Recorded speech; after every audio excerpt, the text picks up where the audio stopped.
हिंद साथियों, physical education world में आपका स्वागत है। दोस्तों, आज की क्लास में हम लोग ग्लैंड्स को जानेंगे।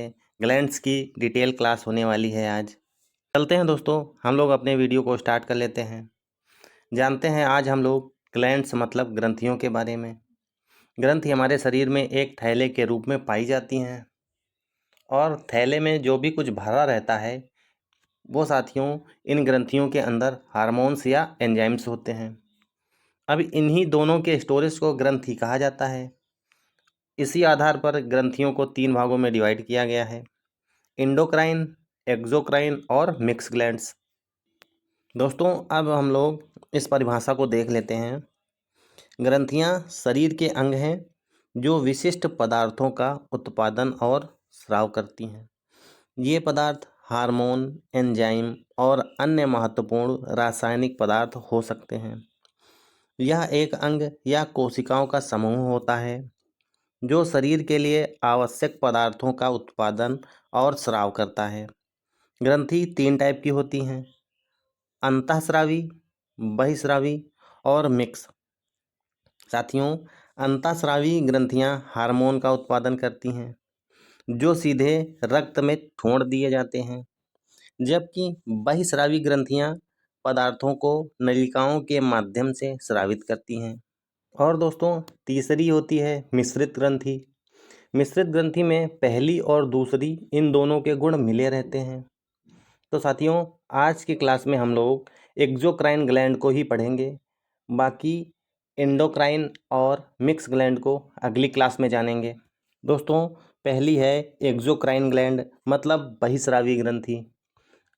साथियों, अगर आपको ऐसा लगता है कि ये ग्रंथियां शरीर के बाहर होती हैं क्योंकि इनका नाम बहिस्रावी ग्रंथि मतलब एक्सोक्राइन ग्लैंड है, तो दोस्तों आप लोगों का सोचना बिल्कुल गलत है। ये ग्रंथियां शरीर के बाहर नहीं होती हैं, ये शरीर के अंदर ही होती हैं। साथियों, इंडोक्राइन और एक्सोक्राइन ये दोनों ही ग्रंथियां शरीर के अंदर मिलती हैं। अब इनमें जो भी अंतर है, आइए हम लोग उसको समझ लेते हैं। तो दोस्तों, देखते हैं पहले एक्सोक्राइन ग्लैंड को। तो दोस्तों, एक्सोक्राइन ग्लैंड से एंजाइम्स निकलते हैं। और साथियों, ज़रूरी बात यह है, एंजाइम ब्लड से टच नहीं करता है। दोस्तों, एंजाइम ब्लड से टच ना हो, इसीलिए एंजाइम को निकलने के लिए एक डक्ट या नलिका की व्यवस्था होती है इसमें। ये जो डक्ट होता है दोस्तों, ये एंजाइम को ब्लड में टच होने से बचाता है। यहीं पर साथियों, एग्जाम्पल के लिए अगर हम लोग ले लेते हैं लैक्रिमल ग्रंथि को। लैक्रिमल ग्रंथि जो है ये हमारी आँख में होती है, इससे आंसू निकलता है। और साथियों, आंसू में एंजाइम होता है, उसका नाम होता है लाइसोजाइम। लाइसोजाइम क्या करता है? ये कीटाणुओं को मारता है। आपने कभी देखा है क्या आंसू ब्लड की तरह निकलता है? नहीं निकलते हुए देखा होगा, क्योंकि इसके लिए अलग से एक डक्ट मतलब नली की व्यवस्था की गई है। तो दूसरा उदाहरण अगर लार ग्रंथि को ले लिया जाए, तो लार ग्रंथि जो है एक बहिस्रावी ग्रंथि है। इसके लिए भी डक्ट की व्यवस्था होती है। कभी आपने नहीं देखा होगा कि लार ब्लड के साथ आती है, ये कभी रास्ता नहीं बदल सकते हैं। दोस्तों, अब हम लोग डिटेल में पूरे एक्सोक्राइन ग्लैंड्स को पढ़ने वाले हैं विद एग्जाम्पल। साथियों, थोड़ा अब हम लोग तीनों ग्रंथियों को रिवाइज कर लें, इसके बाद हम लोग डिटेल में आगे एक्सोक्राइन ग्लैंड्स को जानेंगे। साथियों, अगर एंजाइम निकला तो एक्सोक्राइन ग्लैंड होगी और ब्लड से संपर्क इसका नहीं होता है, इसमें डक्ट की व्यवस्था होती है। अगर साथियों हार्मोन निकला तो अंतःस्रावी ग्रंथि मतलब इंडोक्राइन ग्लैंड होगी। और दोस्तों, ये डायरेक्ट ही ब्लड में मिल जाते हैं और इसमें नलिका की व्यवस्था नहीं होती है। अब देखते हैं दोस्तों मिक्स ग्लैंड को।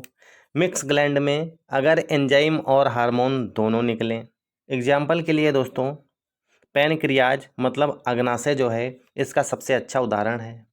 पैनक्रियाज से एंजाइम जो है लाइपेज, एमाइलेज और ट्रिप्सिन निकलता है।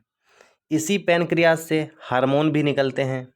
दोस्तों एक बहुत ही फेमस हार्मोन जिसका नाम आप लोगों ने सुना होगा, जिसे इंसुलिन कहा जाता है, ये पैनक्रियाज से ही निकलता है। पैनक्रियाज की बीटा सेल्स इसे स्रावित करती हैं। तो साथियों मिक्स ग्लैंड एंजाइम और हार्मोन दोनों ही स्रावित करते हैं। साथियों अब आपको तीनों ग्रंथियों में अंतर अच्छे से समझ में आ गया होगा। तो आइए अब आगे चलते हैं, एक्सोक्राइन ग्लैंड को जानते हैं डिटेल में। हम लोग अब सिर से लेके पैर तक one by one exocrine glands को डिटेल में जानेंगे। आइए दोस्तों देखते हैं थोड़ा सा परिभाषा, इसके बाद चलते हैं आगे। बहिस्रावी तंत्र एक ऐसा तंत्र है जिसमें ग्रंथियां होती हैं जो विभिन्न प्रकार के पदार्थों जैसे लार, पसीना, आंसू और पाचन रस को स्रावित करती हैं। ये ग्रंथियां नलिकाओं के माध्यम से शरीर की सतह या खोखले अंगों पर स्राव को छोड़ देती हैं। बहिस्रावी तंत्र शरीर के विभिन्न कार्यों में मदद करता है, जैसे कि पाचन में हेल्प करता है, शरीर के टेम्परेचर को बनाए रखने में हेल्प करता है, आंसू में मदद करता है। इसमें लैक्रिमल ग्रंथियां जो होती हैं आँखों को नम और साफ रखने में मदद करती हैं, स्तनपान कराने में मदद करती हैं। स्तनपान ग्रंथियां बच्चों को दूध पिलाने में मदद करती हैं। सीबम का स्राव करती हैं। तो दोस्तों सीबम क्या होता है? वसामय ग्रंथियां त्वचा को मुलायम और नमी युक्त रखने में मदद करती हैं। पाचन रस ग्रंथियां होती हैं, ये पाचन रसों का स्रावण करती हैं। दोस्तों पहली ग्रंथि है हमारी सेरोमियन ग्रंथि। सेरोमियन ग्रंथि को हिंदी में कर्णमल ग्रंथि या कान का मैल ग्रंथि कहा जाता है। यह ग्रंथि कान की नली में स्थित होती है और यह कर्णमल मतलब ईयर वैक्स नामक मोमी पदार्थ का उत्पादन करती है। यह पदार्थ कान के अंदरूनी हिस्सों को धूल, कीटाणुओं और अन्य बाहरी तत्वों से बचाता है। सिंपल लैंग्वेज में अगर हम लोग इसको समझना चाहें तो सेरुमियन जो ग्लैंड होती है ये कान में पाई जाती है और ये वैक्स का निर्माण करती है। एक ज़रूरी बात और जान लीजिए, आप जितना इस ग्रंथि को टच करोगे ये उतना वैक्स बनाएगी। आप देखते होंगे जो लोग कान को बहुत खोदते हैं वो खोदते ही रहते हैं और जो कान को नहीं खोदता है वो बिल्कुल नहीं खोदता है। इसलिए सेरुमियन ग्रंथि को डिस्टर्ब नहीं करना चाहिए। सेरुमियन ग्रंथि कहती है कि मुझे डिस्टर्ब करोगे तो आप भी डिस्टर्ब रहोगे। साथियों अब देखते हैं लैक्रिमल ग्लैंड को। यह आपकी प्रत्येक आँख के ऊपर एक अश्रु ग्रंथि स्थित होती है जिसे आंसू ग्रंथि भी कहा जाता है, जो आँख की सतह पर एक चिकनाई वाली फिल्म का स्राव करती है ताकि उसे साफ और पोषित रखा जा सके। अश्रु ग्रंथियाँ आंसू निकालने के माध्यम से जल का रिसाव करती हैं और क्योंकि वे तरल पदार्थ को सीधे आँख की सतह पर स्रावित करती हैं, रक्त प्रवाह में नहीं, इसलिए उन्हें बहिस्रावी ग्रंथि माना जाता है। दोस्तों सिंपल सी बात यह है, आँख में दो ग्रंथियाँ रहती हैं। आँख के ऊपर वाले भाग में जिसे लैक्रिमल ग्लैंड कहा जाता है और दूसरी आँख के निचले भाग में जिसे मेबोमियन ग्लैंड कहा जाता है। दोस्तों अब हम लोग समझते हैं लैक्रिमल ग्लैंड के बारे में। दोस्तों इसका काम होता है ये आँख में आंसू का निर्माण करती है। साथियों एग्जाम वाला क्वेश्चन पूछता है कि आँख में कौन सा एंजाइम होता है। तो साथियों आँख में लाइसोजाइम एंजाइम होता है। आगे बढ़ते हैं साथियों, ये जो आँखों का कोने वाला भाग है जो नाक के पास में आप लोग ये देख रहे हैं, जहाँ पर ये मार्कर से ग्रीन कलर का हो रहा है साथियों, इधर साइड एक मांस लटकता रहता है, उसे पंकटम कहा जाता है और ये आंसू को स्टोर कर लेता है। ज़्यादा आंसू होता है तो वह बह जाता है और दोस्तों कम होता है तो ये पंकटम जो है ये उसको स्टोर कर लेता है। साथियों आपको जानकर आश्चर्य होगा, ये जो पंकटम होता है ये आंसू को नाक में भेज देता है। आप देखते होंगे जब कोई ज़्यादा रोता है तो उसको नाक भी आने लगती है और बुलबुले से बन जाते हैं। तो साथियों आपको लैक्रिमल ग्लैंड जो है समझ में आ गई होगी। बढ़ते हैं आगे। दोस्तों अब हम लोग जानते हैं मेबोमियन ग्रंथि के बारे में। तो मेबोमियन ग्रंथि को हिंदी में मेइबोमियन ग्रंथ या टर्सल ग्रंथि कहा जाता है। यह एक प्रकार की तैलीय ग्रंथि है जो पलक के अंदर स्थित होती है। ये ग्रंथियां तेल का उत्पादन करती हैं जिसे मेइबम कहा जाता है, जो आंसू की फिल्म का एक महत्वपूर्ण हिस्सा है जो आंखों को नम और चिकना बनाए रखने में मदद करता है। साथियों, सिंपल सी लैंग्वेज में समझते हैं। आंख के निचले भाग को हल्का सा हम लोग फैलाएंगे तो वहाँ पर दिखेगा मांस के लोथड़े के रूप में ये ग्रंथियाँ पाई जाती हैं। ये आंखों की सुरक्षा के लिए तेल का निर्माण करती हैं। साथियों, दिन भर ये तेल इकट्ठा होकर रात में कीचड़ का रूप ले लेता है और जब हम लोग सुबह उठते हैं तो आंखों में वही कीचड़ एकत्र हो जाता है। तो साथियों, अब आपके समझ में आ गया होगा। बढ़ते हैं आगे की ओर। जानते हैं साथियों, स्वेट ग्लैंड्स मतलब स्वेद ग्रंथि। श्वेत नहीं दोस्तों, ये स्वेद ग्रंथि हैं। तो देखते हैं दोस्तों, स्वेद ग्रंथि स्तनधारियों के त्वचा में स्थित होते हैं। यह छिद्र द्वारा बाहर खुलती हैं। इसका कुंडलित भाग पसीना या स्वेद स्रावित करता है जिसमें जल, लवण तथा नाइट्रोजन युक्त वर्ज्य पदार्थ होते हैं। यह शरीर में जल तथा लवण का संतुलन बनाए रखने में मदद करता है। सिंपल सी लैंग्वेज में दोस्तों समझें तो स्वेट ग्लैंड जो होती हैं ये पसीने की ग्रंथियां होती हैं। साथियों, अब जानते हैं सेबेकस ग्लैंड्स के बारे में, मतलब वसा में ग्रंथियां। तो दोस्तों, सेबेकस ग्लैंड्स मतलब वसा में ग्रंथियां जो होती हैं ये त्वचा में स्थित ग्रंथि हैं जो सीबम नामक एक तैलीय पदार्थ का उत्पादन करती हैं। यह सीबम त्वचा और बालों को नमी प्रदान करने और उन्हें सुरक्षित रखने में मदद करता है। तो साथियों, सिंपल सी भाषा में अगर समझा जाए दोस्तों, ये तैलीय ग्रंथि जो होती हैं ये हमारी नाक के ऊपर पाई जाती हैं। ये स्किन को सॉफ्ट रखती हैं और ये सीबम का निर्माण करती हैं। दोस्तों, सीबम क्या है? एक सॉफ्ट सॉफ्ट पदार्थ है जो स्किन को स्मूथ बनाए रखता है। ये हमारी नाक के ऊपर पाया जाता है। जैसे ही आप सो के उठते हो तो नाक पर देखते होगे एक चिपचिपा सा पदार्थ इकट्ठा हुआ होता है। इसी को देखकर लोग बोलते हैं ऑयली स्किन हो गई है। साथियों, जानवरों में ये सेबेकस ग्रंथि जो होती है ये बहुत अधिक मात्रा में पाई जाती है, इसलिए उनकी स्किन काफ़ी स्मूथ होती है। और साथियों, पक्षियों में जो है ये बहुत ही अधिक मात्रा में होता है। पक्षियों के पंख इतने ज़्यादा चिकने होते हैं कि उन पर पानी रुकता ही नहीं, इसलिए बारिश में पक्षियों के पंखों पर पानी नहीं रुकता है। तो साथियों, आपको सेबेकस ग्रंथि क्लियर हो गई होगी।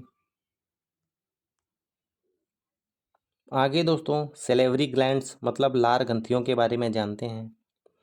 लार ग्रंथियों को हिंदी में लाला ग्रंथि या लार ग्रंथि कहा जाता है। यह ग्रंथि लार नामक तरल पदार्थ का उत्पादन करती हैं जो मुंह में भोजन के पाचन और अन्य कार्यों में हेल्प करता है। तो दोस्तों, आप लोग चित्र में देख सकते हैं पैरोटिड ग्लैंड, सब मैंडिबुलर ग्लैंड और सबलिंगुअल ग्लैंड। ये तीन जोड़ी जो हैं सेलेवरी ग्लैंड्स हमारे शरीर में पाई जाती हैं। और दोस्तों, सिंपल लैंग्वेज में हम लोग समझते हैं, जो ये तीन टाइप की सेलेवरी ग्लैंड्स होती हैं ये लार का उत्पादन करती हैं। और दोस्तों, चार टाइप के पाचक एंजाइम ये छोड़ती हैं। साथियों, अब जानते हैं गैस्ट्रिक ग्लैंड्स के बारे में। दोस्तों, इन्हें हिंदी में जठर ग्रंथि कहा जाता है। यह पेट की परत में मौजूद ग्रंथियां होती हैं जो पाचन में मदद करती हैं। ये ग्रंथियां गैस्ट्रिक रस और सुरक्षात्मक बलगम का स्राव करती हैं। ये ग्रंथियां pepsinogen, hydrochloric acid, intrinsic factor और गैस्ट्रिक लाइपेज जैसे पाचन एंजाइमों और एसिड का स्राव करती हैं जो भोजन को पचाने में मदद करता है। क्यों?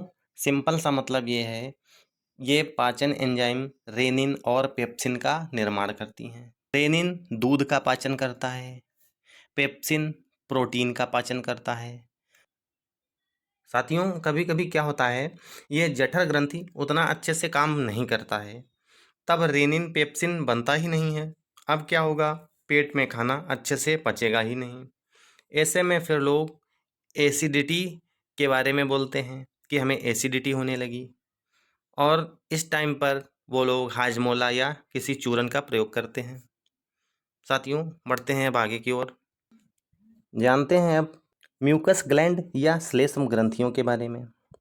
श्लेष्म ग्रंथियां एक चिपचिपी सुरक्षात्मक परत का स्राव करती हैं जो त्वचा को यांत्रिक क्षति से बचाती हैं, शरीर के तरल पदार्थों को बनाए रखने में मदद करती हैं और रोगजनकों के खिलाफ एक बाधा प्रदान करती हैं। सिंपल सी लैंग्वेज में जानते हैं दोस्तों, म्यूकस क्या होता है। ये एक चिपचिपा सा पदार्थ होता है।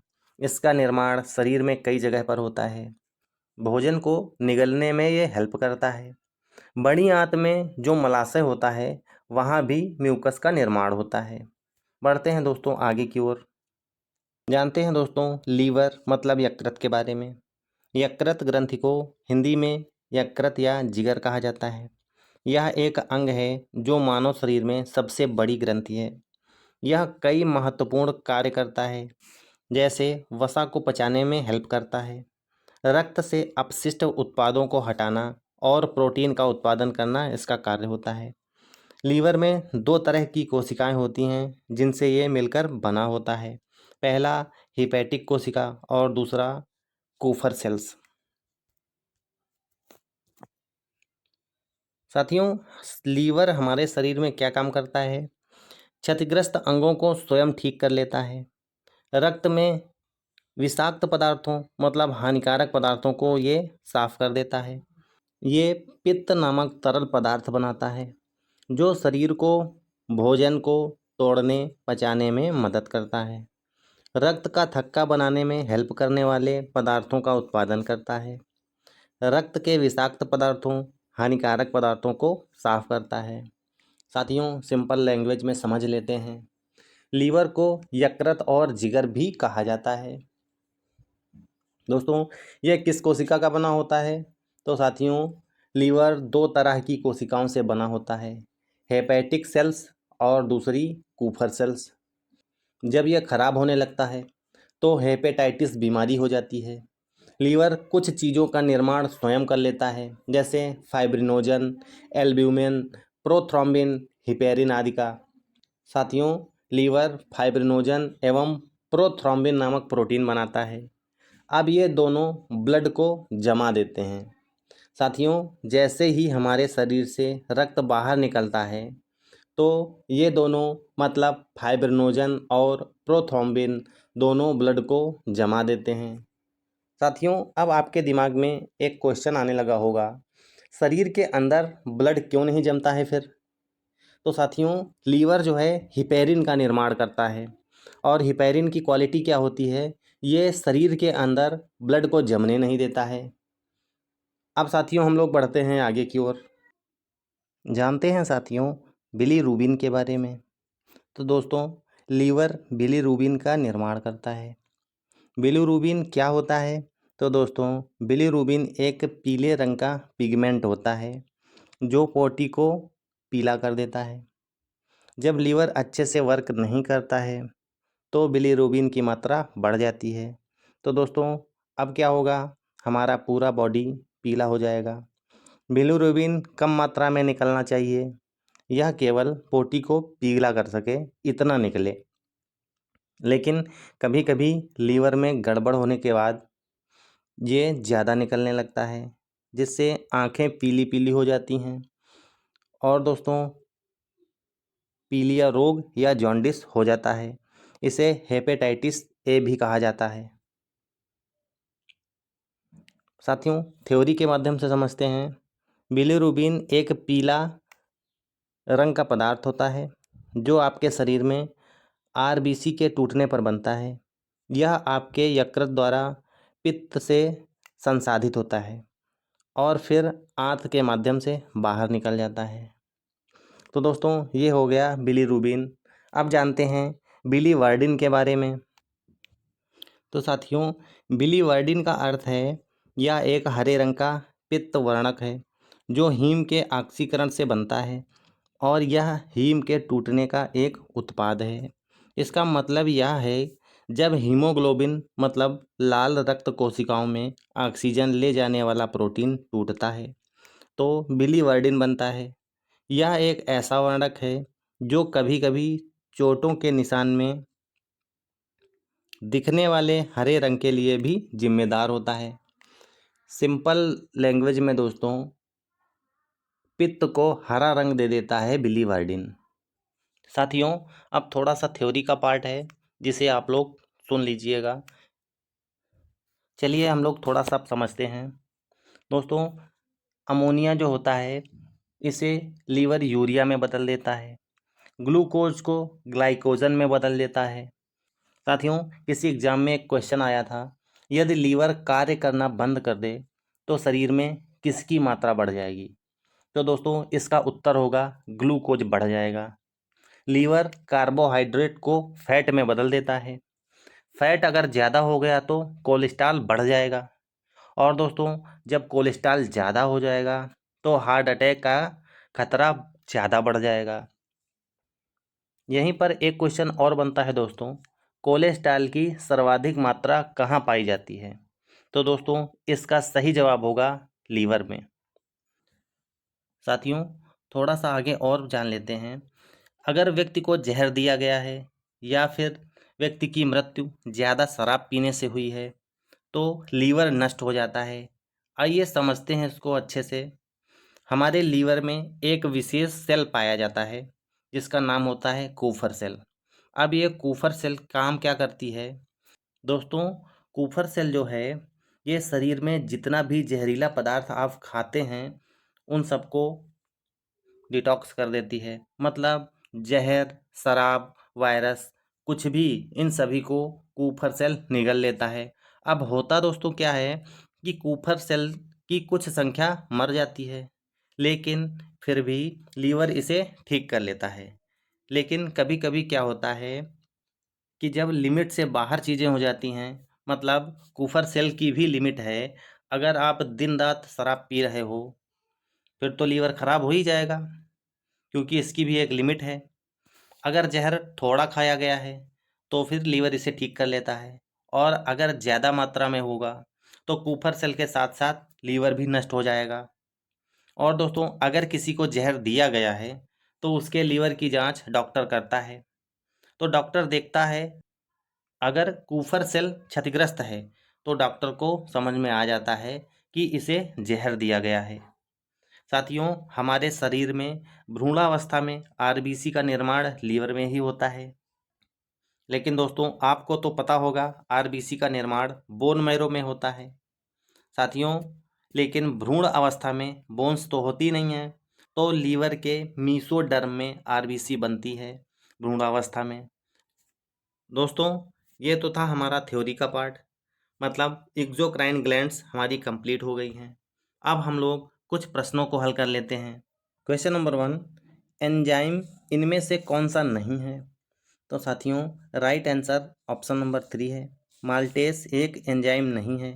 लाइपेज, एमाइलेज और ट्रिप्सिन ये एंजाइम्स हैं।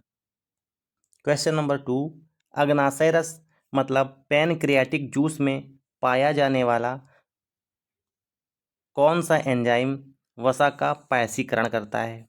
तो साथियों, फैट को पचाने वाला एंजाइम लाइपेज है। राइट आंसर ऑप्शन नंबर 2 हो जाएगा। क्वेश्चन नंबर 3, इनमें से कौन सा अंग मिश्रित ग्रंथि है? तो साथियों, मिश्रित ग्रंथ पैनक्रियाज है, मतलब अग्नाशय को मिश्रित ग्रंथि कहा जाता है। साथियों, क्वेश्चन में थोड़ा सा मिस्टेक हो गया है। क्वेश्चन है, इंसुलिन अग्नाशय में किस कोशिका से स्रावित होता है? तो right answer option number C हो जाएगा। इंसुलिन जो है वो अग्नाशय की बीटा सेल से स्रावित होता है। क्वेश्चन नंबर 5, हमारे शरीर में सबसे बड़ी बहिस्रावी ग्रंथि कौन सी है? राइट आंसर 2 हो जाएगा। शरीर की सबसे बड़ी बहिस्रावी ग्रंथि का नाम लीवर है। क्वेश्चन नंबर 6, ऑक्सीटोसिन हार्मोन का निर्माण कहाँ होता है?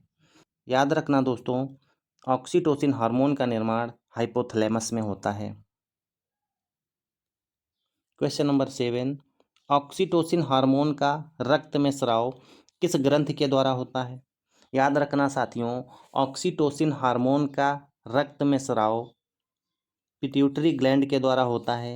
राइट आंसर ऑप्शन नंबर 1 हो जाएगा। क्वेश्चन नंबर 8, हैप्पीनेस हार्मोन किसे कहा जाता है? राइट आंसर ऑप्शन नंबर 4 हो जाएगा। हैप्पीनेस हार्मोन को डोपामाइन कहते हैं। क्वेश्चन नंबर 9, मानव शरीर में सबसे छोटी एंडोक्राइन ग्लैंड मतलब अंतःस्रावी ग्रंथि कौन सी है? राइट आंसर ऑप्शन नंबर 3 हो जाएगा। मानव शरीर में सबसे छोटी एंडोक्राइन ग्लैंड पीनियल ग्लैंड होती है। क्वेश्चन नंबर 10, किस ग्रंथि को थर्ड आई मतलब तीसरी आंख कहा जाता है? तो याद रखना साथियों, पीनियल ग्लैंड को ही थर्ड आई कहा जाता है और साथियों इसे ही बायोलॉजिकल क्लॉक ग्लैंड भी कहा जाता है। क्वेश्चन नंबर 11, पीनियल ग्लैंड से निकलने वाले हार्मोन का नाम क्या है? तो दोस्तों पीनियल ग्लैंड मेलाटोनिन नामक हार्मोन स्रावित करती है।